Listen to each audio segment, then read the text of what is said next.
కీర్తన మా వదినకి ఇలా ఉందని చెప్పి మా వదిన్ని చూడడానికి వెళ్దామని భైరవతో అంటుంది. అది వినగానే భైరవ అయితే సరే పద మనం వెళ్దాం అని చెప్పి సైకిల్ మీద కీర్తనని ఎక్కించుకొని వెళ్తూ ఉంటాడు. ఇంతలో భైరవ గర్ల్ ఫ్రెండ్ అటుగా వస్తూ ఉంటుంది.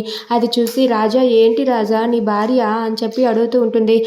నా పెళ్ళామే అని చెప్పి అంటాడు. ఏంటి రాజా నన్ను మర్చిపోయావా అని చెప్పి అంటుంది. నిన్నెలా మర్చిపోతాను సారీ డార్లింగు అని చెప్పి అంటాడు. ఇక ఆమె అయితే ఏంటి రాజా నాకు చిన్న పని ఉంది నన్ను తీసుకుని వెళ్తావా అని చెప్పి అంటుంది.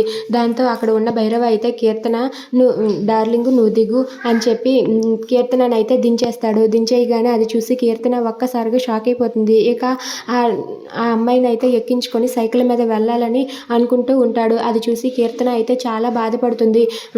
మనిద్దరికి ఈ సైకిల్ ఏంటి మనం బండి మీద వెళ్దాం పదా అని చెప్పి అంటాడు. అది వినగానే ఆ అమ్మాయి అయితే లేదు రాజా సైకిలే బాగుంటుంది రాజా పద మనం సైకిల్ మీద వెళ్దాం అని చెప్పి అంటుంది. ఇక కీర్తనని దించేసి ఆ అమ్మాయిని అయితే సైకిల్ మీద ఎక్కించుకుంటాడు. అది చూసి కీర్తన చాలా బాధపడుతూ ఉంటుంది. ఇక భైరవ అయితే ఈ విషయం మీ అన్నయ్యకి ఏమాత్రమైనా చెప్పావో తర్వాత ఏం జరుగుతుందో తెలుసు కదా అని చెప్పి వార్నింగ్ ఇస్తాడు. అది విని కీర్తన అయితే చాలా బాధపడుతూ ఉంటుంది. If you like this video please subscribe.